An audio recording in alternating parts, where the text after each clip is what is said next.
হযরতে মুসা আলাইহিস সালামের ব্যাপারে বাপজি ওই মেয়ে দুটো বলল, আব্বা একটা যুবক আমরা চিনতে পারলাম না, কিন্তু যুবকটাকে একবার দেখেছি অতি সুন্দর দেখতে। ওগো আব্বা, আমাদের মনে হলো যুবকটা আমাদের এলাকায় নাই, ও রাস্তা ভুল করে চলে এসেছে আমাদের বাগান। আমাদের বাগানে আমরা দাঁড়িয়ে ছিলাম, আর ওই বাগানে আমাদের যুবকটা দাঁড়িয়ে থেকে অনেকক্ষণ ধরে দেখার পর আমাদের কাছ থেকে ছাগল নিয়ে গিয়ে পানি পান করা। আব্বাজান, যুবকটার দেহ তো অনেক শক্তি দেখলাম। শুআয়ব নবী আলাইহিস সালাম বলেছিলেন, মারে যাও ওই ছেলেটাকে ডেকে নিয়ে এসো, যদি ফিরে গিয়ে দেখতে পাও। মুসা নবী বাপজি গাছের গুড়িতে দাঁড়িয়ে ছিলেন, অন্ধকার হয়ে গিয়েছিল। মেয়ে দুটো আসার পর বলেছিল, যুবক আমার আব্বা তোমাকে ডাক দিয়েছে। মুসা নবী মনে মনে ভাবলেন, আল্লাহ আমার মনে হয় পানি পান করে দিয়ে বিপদে আবার পড়লাম বুঝি। মুসা নবী চলে গেলেন। মেয়ে দুটো বাপজি আগে আগে যাই নাও। মুসা নবী বললেন, বোন আগে আগে চলো। বলে আগে যাব না, আমার আব্বা বলেছে নারী আর পুরুষ হাঁটলে নারীদেরকে আগে যাওয়া যাবে না, আপনি আগে আগে যান, আমরা পেছন পেছন যাব। আমার বাড়ির সামনে আসলে আমরা পেছন থেকে আপনাকে জানিয়ে দেব।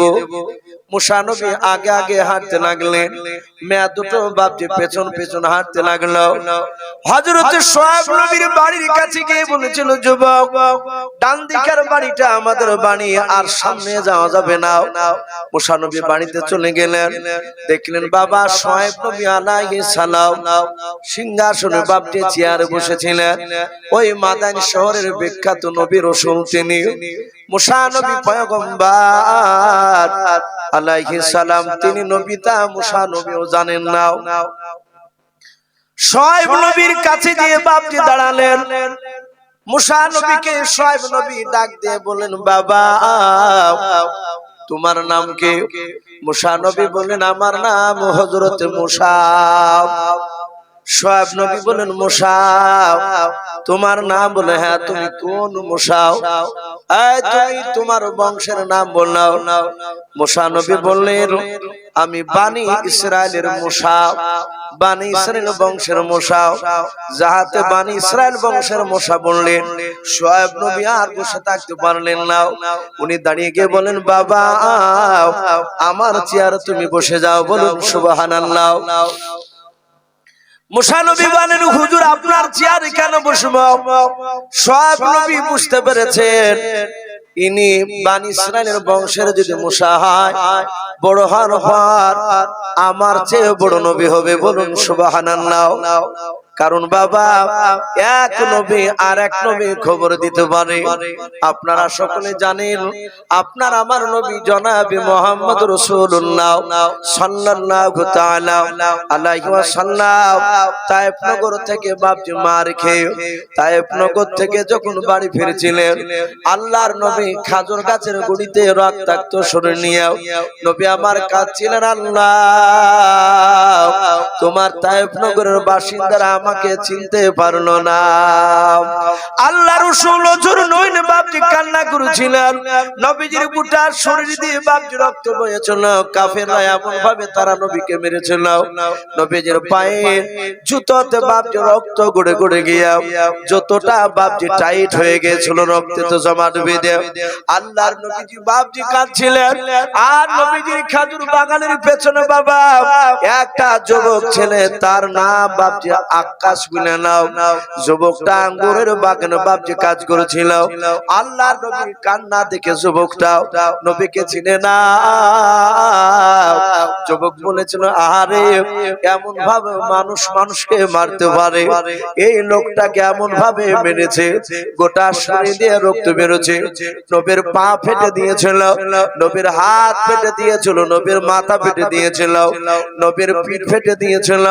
পাথর মেরে মেরে বাপজি চারিদিকে নবীজির বাপজি ক্ষত বিক্ষত হয়ে গিয়েছিল, চারিদিক দিয়ে রক্ত বের হচ্ছিল। ওই যুবকটা বাপজি দেখার আর সহ্য করতে পারলো না। যুবকটার দেহতে বাপজি একটু রহম আসলো, দয়া আসলো। ওই আঙ্গুরের বাগানের আঙ্গুরকে নিংড়িয়ে বাপজি রস বের করে এক গ্লাস রস নিয়ে গিয়ে আল্লাহর নবীর কাছে গিয়ে যুবক বলেছিল, ও যুবক ভাই, আপনাকে আমি চিনি না, কিন্তু আপনার দেহ থেকে রক্ত ঝরেছে, দেহতে রক্তের প্রয়োজন, এই আঙ্গুরের ফলের রস যদি আপনি খান আপনার দেহতে রক্ত আসবে, ভয় পাবেন না, আপনি খান। আল্লাহর নবী বাপজি পেছন দিকে এভাবে ঘোরার পর ডাক দিয়ে বলেছিলেন, আকাশ, আমি তোমার গ্লাসের রস খেতে পারি যদি আমার একটা কথা যদি মেনে নাও। আকাশ বলেছিলেন, ভাই, আপনাকে আমি চিনি না, আপনি আমার নাম আকাশটা কেমন করে জানলেন? আল্লাহর নবী দরদি নবী জনাবে মুহাম্মদ রাসূলুল্লাহ সাল্লাল্লাহু তাআলা আলাইহি ওয়াসাল্লাম ডাক দিয়ে বলেছিলেন, ও আকাশ ভাই, শুধু আমি তোমার নামটা নয়, তুমি কোন বংশের সন্তান সেটা আমি বলে দেব। ওই যুবক বলেছিল, ভাই তোমার বাড়ি কোথায়? আল্লাহর নবীকে দেখে বলেন, আমার বাড়ি মক্কা নগরে। এ যুবক ভাই, তুমি আমার কোন বংশের সন্তান সেটা তুমি আমাকে বলবা। বলে, হ্যাঁ বলো দিনে দেখে তুমি বলতে পারো কিনা? আল্লাহর নবী জনাবে মুহাম্মদ রাসূলুল্লাহ সাল্লাল্লাহু তাআলা আলাইহি ওয়াসাল্লাম দরদি নবী বললেন, আকাশ, তুমি ইউনূস নবী আলাইহিস সালামের বংশধর, বলুন সুবহানাল্লাহ। যুবকটা জানতেন যে আমি ইউনূস নবীর বংশের লোক। বলল, ভাই আপনি কি করে জানতে পারলেন? নবী বলেন, এক নবীর খবর আর এক নবী দিতে পারে, বলুন সুবহানাল্লাহ। এ শুআয়ব নবীও উনি বুঝতে পেরেছিলেন এ মূসা সেই মূসা নয়, এ হচ্ছে বিখ্যাত নবী মূসা। আজ ছোট ছেলে আছে, আগামী দিনে বিখ্যাত নবী হবে। আর এত বড় দামি নবীকে আমি বাড়ি থেকে আর হাত ছাড়া করছি, কারণ আমার বাড়িতে তো দুটো বিটি আছে, আমি যে কোনো একটা বিটির সাথে ধরে বিয়ে দিয়ে দিই, আমি মূসা নবী শ্বশুর মশাই হব, আমার জামাই হবে। মূসা নবীকে তার বাড়িতে থাকতে বলেছিলেন ৬-৭ বছর। মূসা নবী শুআয়ব নবী ছাগল চড়াচ্ছিলেন, লাস্টে বিয়ে হয়ে চলে। তারপর বাপজি তার স্ত্রীকে নিয়ে শুআয়ব নবী বললেন, বেটা তুমি আমার জামাই, আমার বিটির সাথে বিয়ে দিয়েছে আজ ১ সপ্তাহ হলো, তার আগে তুমি আমার বাড়িতে রাখাল সেজেছিলে, এখন আর রাখাল নাই, এখন তুমি আমার জামাই। বেটা আমার বাড়িতে তোমার থাকা লাগবে না, আমার বাড়িতে জায়গা নাই, তুমি তোমার স্ত্রীকে নিয়ে অর্থাৎ আমার বিটিকে সাথে করে নিয়ে তুমি তোমার বাপ মার দেশে গিয়ে তোমার বাপ মার খিদমত করো গা, বলুন সুবহানাল্লাহ। মূসা নবী আস্তে আস্তে আগুন আনতে গিয়েছিলেন তার বিবিকে রেখে, দিত আগুন থেকে কথা বলেছিল, আমা তিলকা বিয়ামিনিকা ইয়া মূসা, এই মূসা তোমার ডান হাতে ওটা কি? মূসা নবী লাঠিটা ফেলে দিয়েছিলেন, বলেছিলেন এটা আশা মোবারক লাঠি, বিরাট সাপ হয়েছিল। আবার হাতিতে বলেন সাপটা লাঠিতে পরিণত হলো। আল্লাহ বললেন, মূসা তুমি চিনতে পেরেছো আমি কে? বলে না। বলে, আমি হচ্ছি তোমার রব আল্লাহ, বলুন আলহামদুলিল্লাহ। এই মূসা, আর তোমাকে তোমার বিবির কাছে যেতে হবে না। বলে, যাবো কোথায়? সব নবী বলে, আমার বাড়ি থাকতে হবে না, তোমার বাপের বাড়ি যাও। আর আল্লাহ বলছে, মূসা তোমার বিবির কাছে যাওয়া লাগবে না, তোমার বাপের বাড়িতে যেতে হবে না, তুমি এখান থেকে সোজা ফেরাউনের দরবারে যাও। বলে, কেন? বলে, তুমি নবী, আজ থেকে রাসূল, নবুয়ত প্রকাশ করে দিলা। মূসা নবী বলেন, আল্লাহ সব জায়গায় পাঠান, ফেরাউনকে বাদ দিই, কারণ ওর বাড়ির আমি সবচেয়ে বড় আসামি। বলে, তোমাকে ফেরাউনের কাছে যাওয়া লাগবে। লাস্টে মূসা নবী বললেন, আমি তো তুতুলা, আমার কথা সবাই বুঝতে পারবেন, আমি নাহি নবী, আমাকে নবী করলে আমার কথা আমার বড় ভাই হারুন বুঝে। কালার মা কালার, কালার কথা কালার মা বাপি বুঝে, বলে না, আমার বড় ভাই বুঝে। তো দয়া করে আমার বড় ভাইকে যদি নবী করে দিতে, তাহলে 2 ভাই নবী হয়ে কলমার দাওয়াত দিতাম ফেরাউনের কাছে, বলুন আলহামদুলিল্লাহ। আল্লাহ বললেন, যা মূসা, আমি তোমার কথা শুনে তোমার বড় ভাইকে নবী করে দিলাম, বলুন আলহামদুলিল্লাহ। মূসা নবীর ভাই জানে না যে নবী হয়ে গেছে, ও সে বান্না মেরে বাপজি আপনার করছে কি, সেখানে আপনার বলা হয়েছে বান্না মেরে বাপজি আপনার মূসা আলাইহিস সালাম সাথে হাতে বাপজি সেখান থেকে আপনার ছুটে এসে বললেন, ওগো ভাই হারুন, নবী, তুমি নবী হয়ে গিয়েছো। বলে, আমি নবী হয়ে গিয়েছি? বলে, হ্যাঁ। তখন বাপজি কাপড়কে নামাইছে হাঁটু নিচে, ও তো জানা না তো নবী। আর তখন পর্দা টর্দারও বাপজি হুকুম তখন অতটা ছিল না। ভাই এ ছিল মুসা আলাইহিস সালামের কথা, আপনাদের সামনে সংক্ষেপে কিছু তুলে ধরেছি। বাপজি নবীদের কথা, রসুলদের কথা শুনলে দিলটা একটু নরম হয়। মহব্বত থাকলে নবীদের কথা যতবারই শুনবেন ভালো লাগবে। নামাজ পড়ার কথা শুনেছেন বাপজি, যে বক্তা আসুক না কেন বক্তব্যের সার মর্ম হচ্ছে বাপজি 5 ওয়াক্ত নামাজ পড়া। আমি সকলকে বলবো ভাই, দুনিয়ার পরিস্থিতি ভালো নেই, যেখানে সেখানে দাঙ্গা লেগে যাচ্ছে, আর মুসলমান বাপজি মার খাচ্ছে বেশিরভাগ। একটাই কারণ, আমরা রসুলের সুন্নাত থেকে দূরে সরে গিয়েছি। আর আল্লাহ বলেছে আমার রাস্তা থেকে যখনই মানুষরা দূরে সরে যাবে তখন আমি বেঈমানদের মধ্যে থেকে আমি একটা বাদশা খাড়া করব, তাদের শক্তি বাড়িয়ে দেব।